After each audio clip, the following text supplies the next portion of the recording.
Welcome to our channel. நம்ம channel subscribe பண்ணலனா நீங்க சப்ஸ்கிரைப் பண்ணிங்க. ஓப்பன் புக் எக்ஸாம் சீரிஸ் அப்படின்னு சொல்லிட்டு ஒரு பிளேலிஸ்ட் குடுத்துருக்கோம். அந்த பிளேலிஸ்ட் போய் பாருங்க. உங்களுக்கு ரொம்ப யூஸ்ஃபுல்லா இருக்கும். இந்த வீடியோல நம்ம ஆன்சர் கீ பிரிப்பேர் பண்றது எப்படின்னு தான் பார்க்க போறோம். ஆன்சர் கீ எதுக்காக பிரிப்பேர் பண்ணணும்? இதுதான் ஓப்பன் புக் எக்ஸாம் ஆச்சு. நம்ம அப்படியே பார்த்து எழுதிடலாம் அப்படின்னு நீங்க கேட்பீங்க. அது அப்படி இல்ல.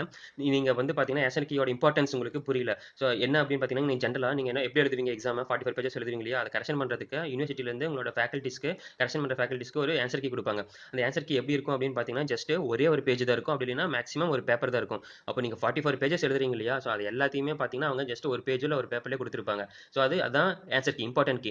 நம்ம என்ன பண்ணுவாங்க அப்படின்னு பார்த்தீங்கன்னா, நீங்க எப்படி உங்களோட ஆன்சர் ஷீட்ல அந்த கீ இருந்துச்சு அப்படின்னா, அவங்க மார்க் போட்டுருவாங்க. ஸோ அப்ப நம்ம என்ன பண்ணணும், ஒவ்வொரு சப்ஜெக்ட்டுக்கும் நமக்கு எது இம்பார்ட்டன்ட், ஒரு கொஸ்டின் கேட்டா அதுல எதுதான் இம்பார்ட்டன்ட் பார்ட், அத நம்ம ஐடென்டிஃபை பண்ணி வைக்கணும். ஸோ அதுதான் வந்து ஆன்சர் கீ பிரிப்பரேஷன். நான் இந்த வீடியோல என்ன பண்ணியிருக்கேன் அப்படின்னு பார்த்தீங்கன்னா, ஒரு சப்ஜெக்ட் எடுத்துக்கிட்டு அந்த சப்ஜெக்ட்ல 5 யூனிட்டுக்கும் ஒவ்வொரு ஈச் டாபிக் ஒரு டாபிக் கூட விடாம நான் என்ன பண்ணியிருக்கேன் அப்படின்னு பார்த்தீங்கன்னா, ஆன்சர் கீ பிரிப்பேர் பண்ணியிருக்கேன். அது இந்த வீடியோ பின்னாடி குடுத்திருக்கேன். அதே மாதிரி நீங்க எல்லா சப்ஜெக்ட்டுக்கும் பிரிப்பேர் பண்ணிட்டீங்க அப்படின்னா, உங்களுக்கு ரொம்ப யூஸ்ஃபுல்லா இருக்கும். ஈஸியா பாஸ் மார்க் வாங்கிடலாம். ஓகேவா? வாங்க நம்ம அந்த ஆன்சர் கீ பார்க்கலாம். இப்போ பார்க்க போற subject design and analysis of algorithms. So இந்த சப்ஜெக்ட் நம்ம பார்க்க போறோம். இந்த சப்ஜெக்ட்டுக்கு நான் என்ன பண்ணியிருக்கேன் அப்படின்னா, எந்த டாபிக்குமே விடல. ஸோ எல்லா 5 யூனிட்லயும் எந்த டாபிக்குமே விடாம எல்லா டாபிக்கும் நான் கவர் பண்ணி எழுதியிருக்கேன். ஓகேங்களா? ஃபார் எக்ஸாம்பிள் நீங்க ஃபர்ஸ்ட் யூனிட் பார்ப்போமே. இப்போ ஃபர்ஸ்ட் யூனிட்ல ஒரு இம்பார்ட்டன்ட் டாபிக் இருக்கு. Fundamentals of algorithmic problem solving அப்படின்ட்டு இருக்கு. இப்போ அந்த கொஸ்டின் கேட்டாங்க அப்படின்னா, நீங்க இந்த டயகிராம் தான் ரொம்ப இம்பார்ட்டன்ட். ஸோ இந்த டயகிராம் நீங்க வந்து இப்போ நீங்க டிரா பண்ணி வச்சிட்டீங்க. நாளைக்கு கொஸ்டின் வந்திருக்கு அப்படின்னா, நீங்க இந்த பேப்பரை பார்த்து இந்த டயகிராம் எழுதிடலாம். பிளஸ் இதுக்குள்ள இருக்கிற கண்டென்ட் இருக்கு பாத்தீங்களா, இந்த டயகிராம்ஸ் நீங்க என்னெல்லாம் சொல்லியிருக்கீங்களோ அதெல்லாம் வந்து நீங்க எக்ஸ்பிளைன் பண்ணி எழுதினீங்கனாவே போதும். ஓகேங்களா? ஓகே. நெக்ஸ்ட் ஒன் பாத்தீங்க அப்படின்னு பாத்தீங்கன்னா, இம்பார்ட்டன்ட் ப்ராப்ளம் டைப்ஸ் அப்படின்னு கேட்டீங்கன்னா, உங்களுக்கு இந்த 7 ப்ராப்ளம் டைப்ஸ் இருக்கு. Sorting, searching, string processing, graph problems, combinatorial problems, geometric problems, numerical problems. So இதை எழுதிட்டு ஒவ்வொன்றும் என்னென்ன. இப்போ சார்ட்டிங் ப்ராப்ளம்னா என்ன, உங்களுக்கு வந்து இன்புட் சீக்வன்ஸ் கொடுத்துருவாங்க, இன்டிஜர்ஸ் கொடுத்துருவாங்க, அதை நீங்க வந்து அசெண்டிங் ஆர்டர்லயோ இல்லை டிசெண்டிங் ஆர்டர்லயோ நீங்க சார்ட் பண்ணணும். ஸோ அதுதான் சார்ட்டிங். இந்த மாதிரி நீங்க ஒன் வச்சு நீங்க பாட்டுக்கு எழுதிக்கலாம்.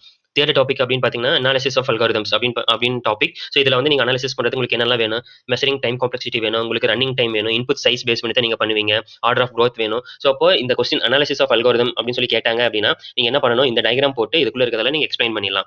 நெக்ஸ்ட் அப்படின்னு பாத்தீங்க அப்படின்னா, உங்களுக்கு அசம்ப்டாட்டிக் அனாலிசிஸ் கொடுத்துருப்பாங்க, அதாவது அசம்ப்டாட்டிக் நோட்டேஷன்ஸ் கொடுத்துருப்பாங்க. உங்களுக்கு ஆல்ரெடி தெரியும், big O, big omega, big தீட்டாலாம் போட்டிருப்பீங்க.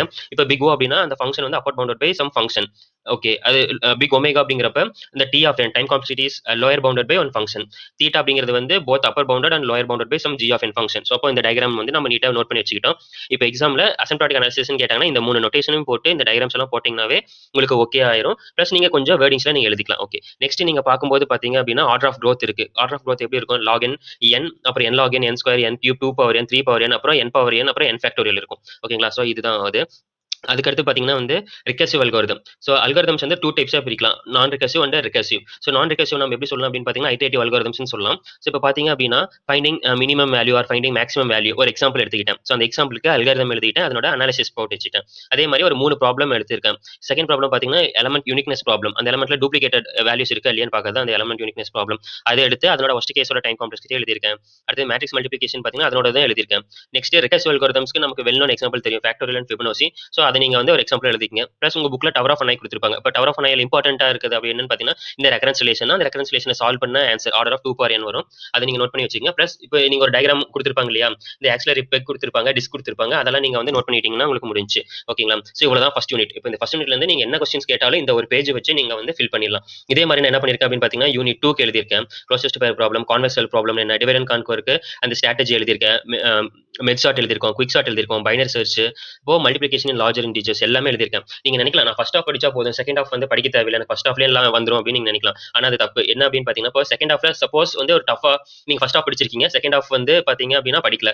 அப்போ ஃபர்ஸ்ட் ஹாஃப்ல கொஞ்சம் டஃபா கேட்டுட்டாங்க அப்படின்னு பாத்தீங்கன்னு வச்சுங்களேன், கொஞ்சம் ப்ராப்ளம் உங்களால சால்வ் பண்ண முடியலன்னா நீங்க வந்து அந்த கொஸ்டின் அட்டன் பண்ண முடியாத மாதிரி போயிடும். அதனால வந்து நீங்க என்ன பண்றீங்கன்னா, நீங்க வந்து irrespective of first half or second half நீங்க என்ன பண்ணணும்னா, இந்த யூனிட்ல இருக்கிற எல்லா டாபிக்கும் இந்த மாதிரி எழுதிருங்க. உங்களுக்கு என்ன பிரச்சனை, புக்க பார்த்தானே எழுத போறோம், எழுதி வச்சுக்கங்க. இப்போ அடுத்தது பாத்தீங்க அப்படின்னா, யூனிட் 2ல இன்னும் கொஞ்சம் மீதி ப்ராப்ளம்ஸ் எல்லாம் இருக்கு. பிளஸ் யூனிட் 3 எழுதியிருக்கேன்.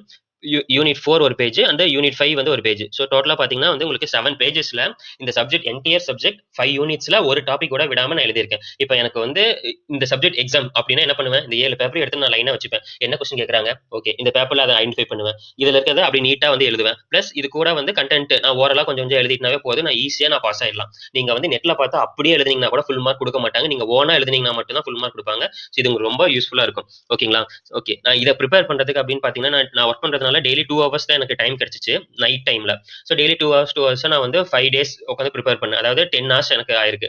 அப்போ நீங்க வந்து இதே மாதிரி ஒரு 10 ஹவர்ஸ் இல்ல ஒரு 6 ஹவர்ஸோ 7 ஹவர்ஸோ நீங்க பெர் டேக்கு நீங்க ஸ்பெண்ட் பண்ணி ஒரு சப்ஜெக்ட் பண்ணீங்க அப்படின்னா மினிமம் மேக்ஸிமம் நீங்க 2 டேஸ்ல வந்து ஒரு சப்ஜெக்ட்டுக்கு நீங்க ப்ரிப்பேர் பண்ணிடலாம். ஸோ அப்போ பாத்தீங்க அப்படின்னா 2 டேஸ்க்கு ஒரு சப்ஜெக்ட் அப்படிங்கிறப்ப உங்களுக்கு இன்னைக்கு 20 அப்படின்னா உங்களுக்கு ஜூன் 1 தான் சொல்லியிருக்காங்க. அப்படின்னா 10 டேஸ் இருக்கு. அப்போ நீங்க டஃபஸ்ட் சப்ஜெக்ட்ல இருந்து ஸ்டார்ட் பண்ணீங்க அப்படின்னா நீங்க குறைஞ்சபட்சம் 5 சப்ஜெக்ட்டுக்கு நீங்க வந்து இந்த மாதிரி ஆன்சர் கீ ரெடி பண்ணிக்கலாம். உங்களுக்கு வந்து மார்க் வந்து ஈஸியா நீங்க அதிகமா ஸ்கோர் பண்ணலாம். பண்றதுக்கு ஈஸியான சான்ஸ். எல்லாரும் என்ன பண்ணுவாங்க, ஓப்பன் புக் எக்ஸாம் நெட்ல ஓப்பன் பண்ணி அதை பார்த்து எழுதுவாங்க. நீங்க ஒண்ணு இல்ல, ஒரு கொஸ்டின் இருக்குன்னு பாத்தீங்கன்னு வச்சுங்களேன், கூகுள்ல சர்ச் பண்ணுவீங்க. அதுல என்ன ஃபர்ஸ்ட் லிங்க்ல வருதோ அதை தான் எல்லாருமே எழுதுவாங்க. அப்போ எல்லாரும் எழுதுறதை விட நீங்க டிஃபரெண்டா எழுதுனீங்க அப்படின்னா உங்களுக்கு மார்க்ஸ் கண்டிப்பா அதிகமா வரதுக்கு சான்சஸ் இருக்கு. ஸோ அதனால இது என்னோட பர்சனல் ஒப்பீனியன். நான் இப்படி எழுதியிருக்கேன். உங்களுக்கு ஒரு எக்ஸாம்பிள் காட்டுறதுக்காக நான் என்னோட டெய்லி 2 ஹவர்ஸ் நான் ஸ்பெண்ட் பண்ணி நான் உங்களுக்கு இந்த மாதிரி எழுதி காட்டியிருக்கேன். இதே மாதிரி உங்களுக்கு சப்ஜெக்ட்டுக்கு நீங்களும் ப்ரிப்பேர் பண்ணிக்கங்க. ஓகேங்களா? இதை ப்ரிப்பேர் பண்ணி நீங்க இப்படி வச்சுக்கிட்டீங்க அப்படின்னா உங்களுக்கு ரொம்பவே யூஸ்ஃபுல்லா இருக்கும். இந்த பிடிஎஃப் நான் வந்து வெப்சைட்ல அப்லோட் பண்ணிட்டு லிங்க் டிஸ்கிரிப்ஷன்ல கொடுக்குறேன். நீங்க இந்த சப்ஜெக்ட் இதை நீங்க டவுன்லோட் பண்ணி வச்சுங்க. உங்களுக்கு இந்த சப்ஜெக்ட்டுக்கு நீங்க ப்ரிப்பேர் பண்ண தேவையில்லை. இது இல்லாம நீங்க வேற சப்ஜெக்ட்ஸ் எல்லாம் இருந்துச்சுன்னா இந்த மாதிரியே ப்ரிப்பேர் பண்ணிக்கங்க. நான் ஆல்ரெடி சொன்ன மாதிரி தான். எக்ஸாம் கரெக்ஷன் அப்ப கீ குடுப்பாங்க. அந்த கீ பாத்தீங்க அப்படின்னா ஜஸ்ட் சிங்கிள் பேஜ் இல்லைன்னா ஒரு பேப்பர் தான் அட் மேக்ஸ் இருக்கும். ஆனா நீங்க எத்தனை பேஜ் எழுதுறீங்க? 30 பேஜ் இல்ல 44 பேஜ் எழுதுவீங்க. அவ்வளவு பேஜ்ல இருக்கிறத ஒரு சிங்கிள் பேஜ்ல அவங்க குடுக்குறாங்க அப்படின்னா எவ்வளவு கிறிஸ்பா கொடுத்திருப்பாங்க. என்ன இம்பார்ட்டன்ட் அப்படிங்கறது வந்து உங்களுக்கு தெரியும். அந்த இம்பார்ட்டன்ட் உங்க பேப்பர்ல இருந்தா நீங்க வந்து பாஸ், அவ்வளவுதான். பாஸ்ங்கிறத விட நீங்க ஈவன் நல்ல மார்க்கே எடுத்து ஸ்கோர் பண்ணி பாஸ் பண்ணலாம். ஓகே, நீங்க இதை ட்ரை பண்ணுங்க. ட்ரை பண்ணிட்டு உங்களுக்கு ஏதாச்சும் டவுட்னா நீங்க வந்து கமெண்ட் பாக்ஸ்ல கமெண்ட் பண்ணுங்க. நான் உங்களுக்கு வந்து ரெஸ்பாண்ட் பண்றேன். ஓகேவா?